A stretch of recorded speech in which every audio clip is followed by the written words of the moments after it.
Hello my dear students, this is Sir Naseem Dulfikar. Please subscribe my channel and also press the bell icon if you want to get daily lessons on chemistry and English. कल मैंने आपको science के बारे में और chapter 1 का first lecture जो है डिलीवर किया था। तो आज मैं आपसे जो है वो कुछ क्वेश्चनिंग करूँगा, ठीक है, और आप मुझे बताइएगा। मैं सारी चीज़ें दोबारा रिपीट करूँगा, ठीक है, जो कल हमने लास्ट टाइम पढ़ी थी। तो आप सब बताते जाएं कि साइंस के बारे में मैंने बताया था कि साइंस इस comes from a Latin word. Science किस वर्ड से निकला है? साइंशिया से निकला है। और साइंशिया किस ज़बान का वर्ड है? लातीनी लैटिन वर्ड है। साइंशिया के मतलब क्या होता है? टू नो, किसी चीज़ को जानना, या फिर हम साइंस कहते हैं एक्सपेरिमेंटल नॉलेज को। एक ऐसा है जो तजुर्बे के जरिए हासिल हो, एक्सपेरिमेंट्स के थ्रू गेन हो, उसको हम कहते हैं साइंस। साइंस की फिर फर्दर हमने कितनी 2 ब्रांचेस निकाली थी, ठीक है।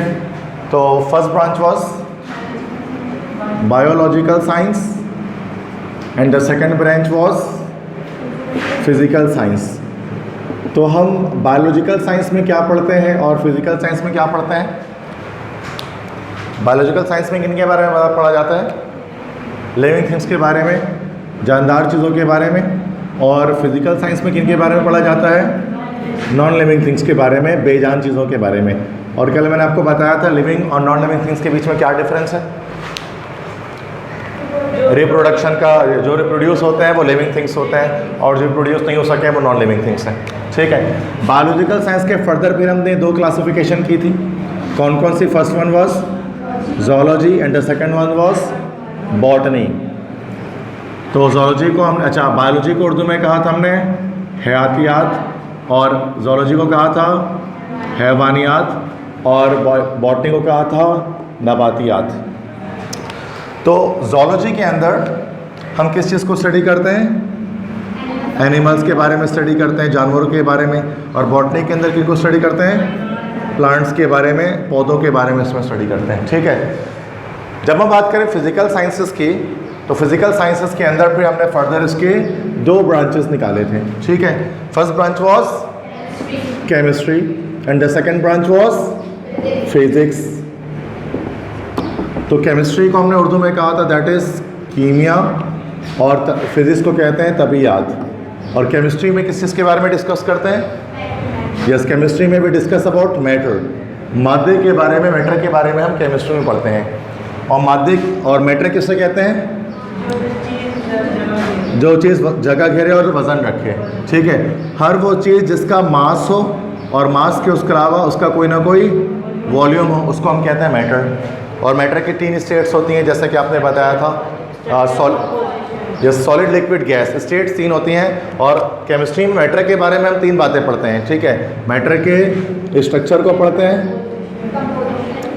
उसकी कंपोजिशन को पढ़ते हैं, और उसके अलावा तीसरी चीज़ हम मैटर की प्रॉपर्टीज़ के बारे में डिस्कस करते हैं, ठीक है। स्ट्रक्चर, कंपोजिशन और प्रॉपर्टीज़, ठीक है। और साथ में हम मैटर के केमिकल चेंजेस जो मैटर के अंदर इन्वॉल्व होते हैं उनके बारे में भी हम पढ़ते हैं केमिस्ट्री के अंदर, ठीक है।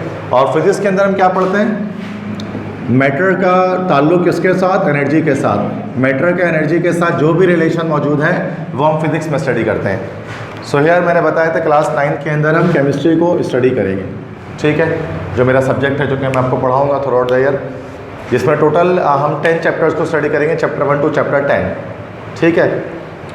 उसके बाद मैंने जो है वो आपको डेफिनेशन लिखवाई थी केमिस्ट्री की overall. It is the branch of science that deals with the study of structure, properties and composition of matter, and it also deals with the chemical changes involved in matter.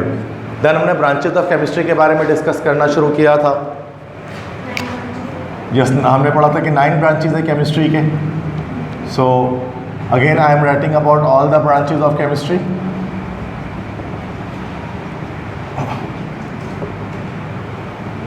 So chemistry के 9 branches थे। First मैंने लिखाया था आपको, yes, it was physical chemistry. The second one was analytical chemistry. The third one was organic chemistry. The fourth one was inorganic chemistry. और fifth क्या था? Industrial chemistry. और सिक्स्थ क्या था? biochemistry. Then what will be the 6th, 7th? Nuclear chemistry, ठीक है। और 8th polymeric chemistry, और उसके बाद 9th एनवायरमेंटल केमिस्ट्री, ठीक है। तो हमें इन सारे ब्रांचेज ऑफ केमिस्ट्री को वी हैव टू डिस्कस, ठीक है। तो मैंने आपको फिजिकल केमिस्ट्री के बारे में बताया था लास्ट टाइम कि physical chemistry is a branch of chemistry that deals with the study of laws and principles which govern the chemical reactions. जब कभी कोई केमिकल रिएक्शन होता है तो केमिकल रिएक्शन किन लॉज और किन प्रिंसिपल्स को फॉलो कर रहा होता है वो हम डिस्कस करते हैं फिजिकल केमिस्ट्री के अंदर। Next analytical chemistry. एनालिटिकल निकला एनालिसिस से, जिसमें हम क्वालिटेटिव और क्वांटिटेटिव एनालिसिस करते हैं केमिकल्स की, ठीक है।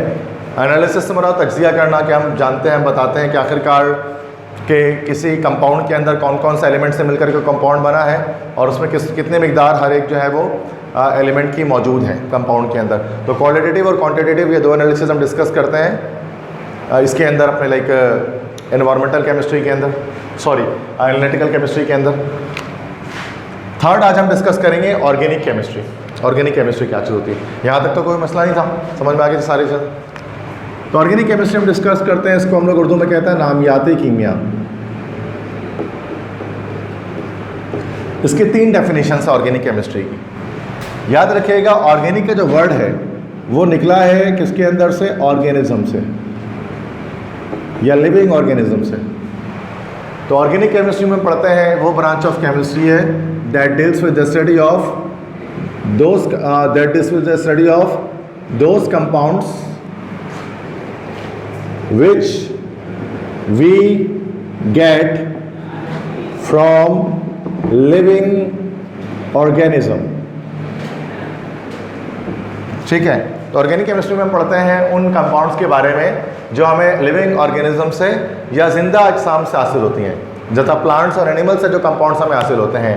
मिसाल के तौर पे जैसे कि चीनी है वो हमें गन्ने से मिलता है, शुगर केन से मिलता है, तो चीनी के बारे में हम ऑर्गेनिक केमिस्ट्री में पढ़ते हैं। बिल्कुल सेम इस तरह से जो एनिमल्स होते हैं उनका जो एक्सक्रीटा होता है उसके अंदर यूरिया मौजूद होता है डाइजेस्टिव एक्सक्रीटा के अंदर, तो उस यूरिया के बारे में भी हम ऑर्गेनिक कंपाउंड में डिस्कस करते हैं।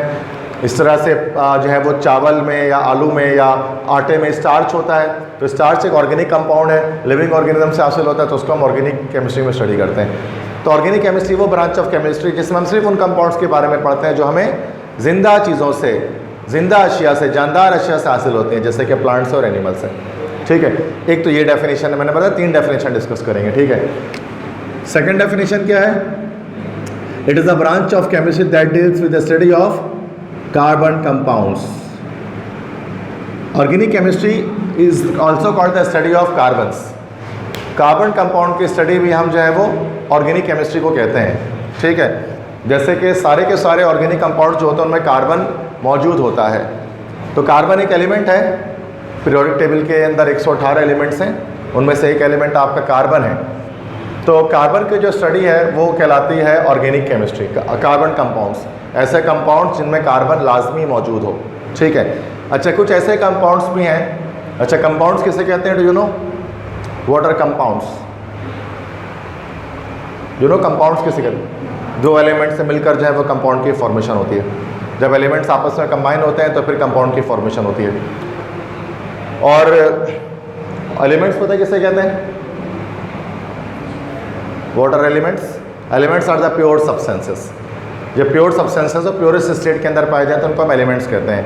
जैसे आयरन है, गोल्ड है, कॉपर है, ये किसी और चीज़ से मिलकर नहीं बनते, ये प्योर सब्सटेंसेस हैं, इनको हम एलिमेंट्स कहते हैं। तो टोटल एलिमेंट्स के साथ 118 है, 118 है, जिसको जो है वो डिस्कस करते हैं, उसको हम पीरियोडिक टेबल के अंदर याद करते हैं, ठीक है। तो वो कंपाउंड्स जो हमें लिविंग ऑर्गेनिज्म से हासिल होता है उन कंपाउंड्स को हम कहते हैं ऑर्गेनिक कंपाउंड्स। उनके स्टडी करते हैं ऑर्गेनिक केमिस्ट्री के अंदर, या हम ऑर्गेनिक केमिस्ट्री के अंदर कार्बन कंपाउंड्स को स्टडी करते हैं, ठीक है। अच्छा, ज़रूरी नहीं है कि हर वो कंपाउंड जिसमें कार्बन हो वो ऑर्गेनिक कंपाउंड्स का ऑर्गेनिक केमिस्ट्री में स्टडी करें। कुछ ऐसे कार्बन कंपाउंड्स भी हमारे पास हैं जिसको हम इनऑर्गेनिक केमिस्ट्री में स्टडी करते हैं, ऑर्गेनिक में स्टडी नहीं करते, वो एक्सेप्ट, कुछ एक्सेप्शन है वो, ठीक है। तो यहाँ मैं लिख देता हूँ एक्सेप्ट, सिवाय।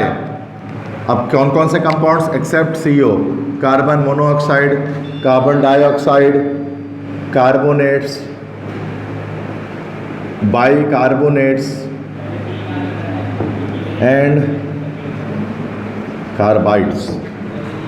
तो carbon monoxide, carbon dioxide, carbonates, bicarbonates and carbides, ये सारे वो कंपाउंड्स हैं जिनके अंदर कार्बन मौजूद होता है, लेकिन उसके बावजूद हम इनको ऑर्गेनिक केमिस्ट्री में स्टडी नहीं करते हैं, एक्सेप्ट मतलब सिवाय इन कंपाउंड्स के जितने भी कार्बन कंपाउंड्स उनको हम ऑर्गेनिक केमिस्ट्री में स्टडी करते हैं। आगे बात समझ में। Second definition.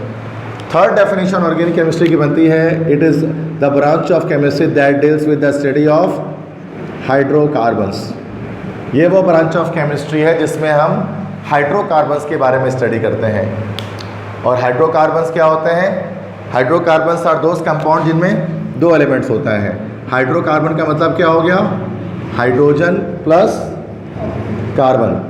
हाइड्रोकार्बन ना मतलब हाइड्रोजन एंड कार्बन, जिनमें ये दो एलिमेंट्स होते हैं, उनको भी हम ऑर्गेनिक कंपाउंड में, ऑर्गेनिक केमिस्ट्री में स्टडी करते हैं। तो तीन डेफिनेशन हुई ऑर्गेनिक केमिस्ट्री की। पहली बात तो ऑर्गेनिक केमिस्ट्री में पढ़ते हैं उन कंपाउंड्स के बारे में जो कि लिविंग ऑर्गेनिज्म से हासिल होते हैं। दूसरी बात ऑर्गेनिक केमिस्ट्री में हम पढ़ते हैं कार्बन कंपाउंड्स के बारे में एक्सेप्ट फ्यू कंपाउंड्स। और तीसरी बात कि हम ऑर्गेनिक केमिस्ट्री में पढ़ते हैं हाइड्रोकार्बन्स के बारे में। हाइड्रोकार्बन्स वो कंपाउंड्स होते हैं जिनमें सिर्फ कार्बन और हाइड्रोजन होता है, बस। क्लियर है? Okay, now what we are going to discuss, we are going to discuss the fourth branch of chemistry, that is inorganic chemistry. Inorganic chemistry को हम जो है वो उर्दू में कहते हैं गैर नामियाती कीमिया। ठीक है, तो इसका ये रिवर्स है ऑर्गेनिक केमिस्ट्री का। इस ब्रांच में देखते हैं हम क्या पढ़ते हैं। तो इनऑर्गेनिक केमिस्ट्री में हम पढ़ते हैं it is a branch of chemistry that deals with the study of those compounds which we get from non living organism. हर वो कंपाउंड जो नॉन लिविंग ऑर्गेनिज्म से हमें मिलता है उसके बारे में। बात समझ में आ गई?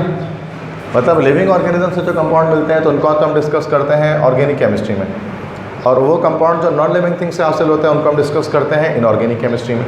ठीक है, अब नॉन लिविंग ऑर्गेनिज्म से हमें क्या हासिल होते हैं? लेट्स से कि मिनरल्स, फॉर एग्जाम्पल मिनरल्स जो होते हैं, मिनरल्स मतलब मादनियात, पहाड़ों में से जो निकलते हैं। अब पहाड़ तो एक नॉन लिविंग ऑर्गेनिज्म है ना।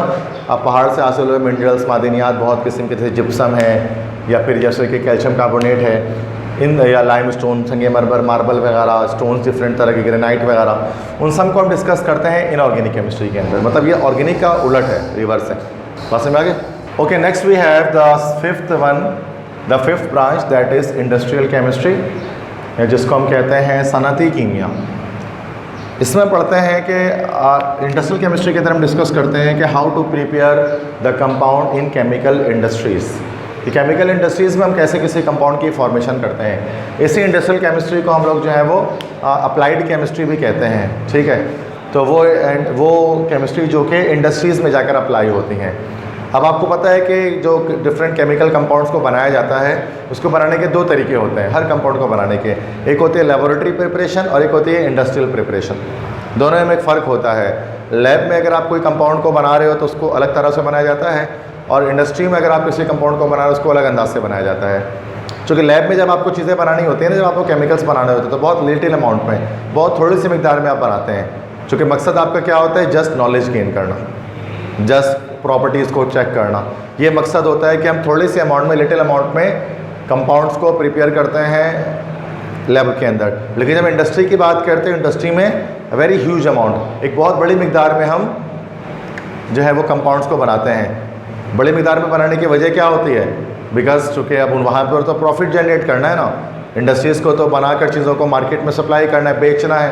तो प्रॉफिट गेन करने के लिए ज़्यादा से ज़्यादा प्रोडक्शन वो करते हैं। तो ज़्यादा प्रोडक्शन करने के लिए वो डिफरेंट मेथड्स को इस्तेमाल करते हैं ताकि बड़ी मिकदार में कोई कंपाउंड हमें हासिल किया जाए। तो किस तरह से इंडस्ट्रीज़ में हम केमिकल कंपाउंड्स को बनाते हैं वो हम किस में पढ़ते हैं? इंडस्ट्रियल केमिस्ट्री के अंदर। इंडस्ट्रियल नाम से इंडस्ट्रियल लग रहा है, इंडस्ट्री में अप्लाई होने वाली केमिस्ट्री। जैसे बहुत सारे इंडस्ट्रियल प्रोडक्ट्स होते हैं, साबुन है, डिटर्जेंट है, पेपर है, ग्लास है, प्लास्टिक है, फर्टिलाइज़र्स हैं, बहुत सारी चीज़ें होती हैं ना जिसको हम इंडस्ट्री में प्रिपेयर कर रहे होते हैं। तो सबका प्रोसेस हम पढ़ते हैं इस ब्रांच के अंदर। बात समझ में आ गई? देखें, बायोकेमिस्ट्री में क्या स्टडी करते हैं। बायोकेमिस्ट्री नाम से ही आपको लग रहा है कि ये बायोकेमिस्ट्री की जो ब्रांच है ये आप केमिस्ट्री में पढ़ेंगे, और केमिस्ट्री के अलावा जो बायोलॉजी जो टीचर पढ़ाएंगे तो उसमें भी आप बायोकेमिस्ट्री का एज अ ब्रांच पढ़ेंगे, बायोलॉजी की ब्रांच में। ठीक है, तो बायोकेमिस्ट्री एक वो केमिस्ट्री है जो कि केमिस्ट्री के अंदर भी है और बायो के अंदर भी है। तो बायोकेमिस्ट्री के बारे में अगर हम डिस्कस करें तो it is 50% bio and 50% chemistry. कहते हैं ना आधा तीतर आधा बटेर, तो वाला हिसाब है कि आधी केमिस्ट्री है और आधी बायोलॉजी है। तो इसको हम कहते हैं बायो केमिस्ट्री, बायोलॉजी और केमिस्ट्री का मिलाप है, कॉम्बिनेशन है ये सब्जेक्ट। इसमें हम सिंपल सी बात है, आप क्या डिस्कस करेंगे, इसमें हम डिस्कस करेंगे कि बायोलॉजिकल ऑर्गेनिजम्स के अंदर, लिविंग ऑर्गेनिजम्स के अंदर जो केमिकल रिएक्शंस टेक पार्ट लेते हैं उनको हम डिस्कस करते हैं बायो केमिस्ट्री के अंदर, ठीक है। क्योंकि इंसान की बॉडी है ना, मेरी और आपकी पूरी बॉडी, हमारी body start to end a chemical plant की तरह है। ये केमिकल फैक्ट्री, केमिकल इंडस्ट्री है जिसके अंदर बहुत कुछ चल रहा होता है। कुछ खाना खा रहे होते हैं, खाने की डाइजेशन चल रही होती है, एक्सक्रीशन हो रही होती है, इस तरह से ब्लड की फॉर्मेशन हो रही होती है, सेल्स की फॉर्मेशन होती है, माइटोसिस, मियोसिस, बहुत सारे केमिकल प्रोसेस जो है हमारी बॉडी में हर वक्त चल रहे होते हैं, ठीक है। तो हमारे बॉडी में जो केमिकल प्रोसेस चलते हैं उनको हम डिस्कस करते हैं किसके अंदर, बायोकेमिस्ट्री के अंदर। हर वो बायोलॉजिकल प्रोसेस जो ह्यूमन बॉडी या एनिमल बॉडी के अंदर चलते रहता है, फोटोसिंथेसिस वगैरह ये सारी चीज़ें। अरे बस में देखिए 7th पार्ट है हमारे पास न्यूक्लियर केमिस्ट्री, न्यूक्लियाई कीमिया। अब न्यूक्लियर केमिस्ट्री में हम क्या डिस्कस करते हैं, देखो मैटर के बारे में कल मैं बता रहा था, मादा, हर चीज़ मादा है, मैटर है। अब मैटर किस चीज़ से बना हुआ है, तो याद रखिएगा जो मैटर है, मैटर जो कंपोज्ड है वो किस चीज़ से कंपोज है, matter is composed of atoms. Matter जो है वो एटम से मिलकर बना होता है। या एटम को हम क्या कह सकते हैं, it is the smallest particle of matter. मादे का छोटा से छोटा ज़र्रा जिसको और तकसीम ना किया जा सके उसको हम लोग एटम कहते हैं। एटम बहुत छोटा होता है, बहुत स्मॉल साइज़ का होता है। एक सुई के नोक के ऊपर 40 करोड़ एटम आ सकते हैं, एटम इतना छोटा होता है। तो एटम से मिलकर ही दुनिया की हर चीज़ बनी, मैं बनी, आप बने, डेस्क बना, चेयर बनी, टेबल बना, पेन, फैन बना, दुनिया में जो भी चीज़ें बनी एटम से मिलकर बनी है, ठीक है। और एटम का स्ट्रक्चर खुद कैसा होता है कि एटम के अंदर 3 फंडामेंटल पार्टिकल्स और होते हैं, अगर आपको पता हो। एटम के अंदर एक होता है प्रोटॉन, एक होता है न्यूट्रॉन और एक क्या होता है, इलेक्ट्रॉन। प्रोटॉन पे पॉजिटिव चार्ज होता है, इलेक्ट्रॉन पे नेगेटिव चार्ज होता है, और न्यूट्रॉन न्यूट्रल होता है, इस पर कोई चार्ज नहीं होता। इसमें से जो प्रोटॉन और न्यूट्रॉन है बच्चों, ये दोनों के दोनों एटम के बीच में एक न्यूक्लियस होता है, एक गुठली होती है। जैसे आम खाते हैं ना, आम के बीच में, मैंगो के सेंटर में एक गुठली होती है, बिल्कुल सेम वैसे ही एटम के बीच में भी गुठली होती है, उसको हम लोग कहते हैं न्यूक्लियस। और उस न्यूक्लियस के अंदर 2 पार्टिकल्स होते हैं, प्रोटॉन्स और न्यूट्रॉन्स, ठीक है। और इलेक्ट्रॉन न्यूक्लियस के बाहर होता है। जिस तरह से आपने देखा कि दिस इज़ अ न्यूक्लियस, इसके अंदर प्रोटॉन्स होंगे और न्यूट्रॉन्स होंगे, और ये आपका हो गया न्यूक्लियस पूरा। और न्यूक्लियस के बाहर क्या होते हैं, सर्कुलर ऑर्बिट्स होते हैं, गोल गोल कह लो के मदार होते हैं, ऑर्बिट्स होते हैं। इन ऑर्बिट्स पर क्या होता है कि इलेक्ट्रॉन्स जो है वो, जो negative charge carrier particles electron होते हैं, वो इन ऑर्बिट्स पर रोटेट कर रहे होते हैं, वो घूम रहे होते हैं। तो ये गोल गोल जो गोल गोल मदार हैं इनको हम शेल्स कहते हैं और इनको हम ऑर्बिट्स भी कहते हैं, ठीक है। तो ये एटम का इस तरह से कोई स्ट्रक्चर होता है कि न्यूक्लियस होता है, न्यूक्लियस के अराउंड शेल्स होते हैं सर्कुलर, और जिनमें इलेक्ट्रॉन्स रिवॉल्व करता है, घूमता है। अब जब हम न्यूक्लियस की बात करते हैं तो एटम जो बना है, atom is composed of, atom के अंदर जो है प्रोटॉन्स और न्यूट्रॉन्स होते हैं, इलेक्ट्रॉन्स भी होते हैं, और प्रोटॉन्स और न्यूट्रॉन्स न्यूक्लियस के अंदर होते हैं। तो न्यूक्लियस के अंदर भी कुछ केमिकल रिएक्शंस चल रहे होते हैं। न्यूक्लियस के अंदर जो भी केमिकल रिएक्शन चलता है उसको हम लोग पढ़ते हैं न्यूक्लियर केमिस्ट्री के अंदर। सिर्फ इस न्यूक्लियस के अंदर की बात मैं कर रहा हूँ। अब कभी कभार क्या होता है, न्यूक्लियस ब्रेक हो जाते हैं, टूट जाता है। जब ये न्यूक्लियस टूटता है, ब्रेक होता है, तो उसके अंदर से क्या होते हैं, मुख्तलिफ तरह की रेडिएशंस निकलती हैं, जिनको हम लोग कहते हैं रेडियो एक्टिव रेस, जैसे alpha rays, beta rays, gamma rays, इस तरह की रेस बाहर निकलती हैं। अल्फ़ा, बीटा, गैमा नाम सुना होगा आपने। तो ये रेस बाहर निकलते हैं, रेडियो एक्टिव रेस, और ये फिनोमिना कहलाता है रेडियो एक्टिविटी। तो रेडियो एक्टिविटी का जो फिनोमिना है उसको हम डिस्कस करते हैं किसके अंदर, न्यूक्लियर केमिस्ट्री के अंदर। क्योंकि न्यूक्लियस के टूटने से ये रेडियो एक्टिव रेस बाहर निकलते हैं। तो ये हम न्यूक्लियस के अंदर जो भी तब्दीली रुनुमा होती है, जो भी केमिकल चेंजेस आकर होते हैं, वो हम न्यूक्लियर केमिस्ट्री के अंदर डिस्कस करते हैं। आगे बस 8th हमारे पास है, that is called polymeric chemistry. 8वीं ब्रांच को डिस्कस कर रहे हैं। So what is polymeric chemistry? तो उसके लिए हमें समझना पड़ेगा पॉलीमर क्या होता है, ठीक है। फिर समझ में आएगा पॉलीमेरिक केमिस्ट्री किसे कहते हैं, ठीक है। तो पॉलीमर एक ऐसी चीज़ होती है केमिस्ट्री के अंदर जो बनती है मोनोमर से, मोनोमर को मिलाने से बनती है। मोनोमर्स क्या होते हैं? मोनोमर्स एक्चुअली असल में they are small molecules, monomer are small molecules and polymer is a big molecule. ठीक है, छोटे छोटे बहुत सारे मॉलिक्यूल मिलते हैं, स्मॉल मॉलिक्यूल्स मिलते हैं, लाइक इस तरह के छोटे छोटे बहुत सारे मॉलिक्यूल्स मिलते हैं। ठीक है, और छोटे छोटे मॉलिक्यूल्स मिलकर एक बड़े मॉलिक्यूल की फॉर्मेशन कर लेते हैं। इसी को हम लोग क्या कहते हैं? Now this are the monomers and this is called a polymer. तो मोनोमर्स के मिलाप से पॉलीमर बनता है। ठीक है, छोटे छोटे मॉलिक्यूल्स के मिलने से एक बड़ा मॉलिक्यूल बनता है, इसे हम कहते हैं पॉलीमर। पॉलीमर के एग्जांपल्स हैं, बहुत सारे पॉलीमर्स हमारे पास हैं। जैसे जो प्लास्टिक हमारे पास होता है, प्लास्टिक पॉलीमर की टाइप है। इस तरह रबर जो हम यूज़ करते हैं, rubber is also a polymer.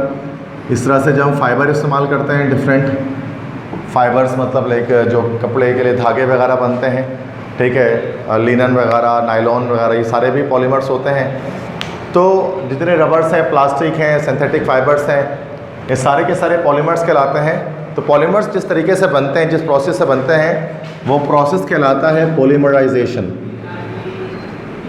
तो पॉलीमेरिक केमिस्ट्री में हम पॉलीमराइजेशन प्रोसेस के बारे में पढ़ते हैं। And polymerisation is the process in which monomers are converted into polymer. इसमें छोटे छोटे मॉलिक्यूल मिलकर बड़ा मॉलिक्यूल बनाते हैं। जैसे आपने देखा होगा कि तस्बीह दाना के छोटे छोटे दाने होते हैं, जब वो मिलते हैं, जब बहुत सारे किसी मतलब धागे के अंदर पूरा तस्बीह दाना बन जाता है, तो पूरे तस्बीह दानों को हम समझ सकते हैं कि वो एक पॉलीमर है। छोटे छोटे दाने मोनोमर्स हैं। इस तरह कभी आपने फूलों का हार देखा होगा जो गले में पहनाते हैं, बहुत सारे छोटे छोटे फूल उसमें लगे होते हैं, तो हर एक फूल एक मोनोमर है। और बहुत सारे फूल जब मिल जाते हैं तो हार बन जाता है, तो हार एक पॉलीमर है। छोटे छोटे मॉलिक्यूल्स के मिलने से बनेगा। मॉलिक्यूल्स किसे कहते हैं? Do you know what is molecule? Atom और मॉलिक्यूल में क्या फ़र्क है?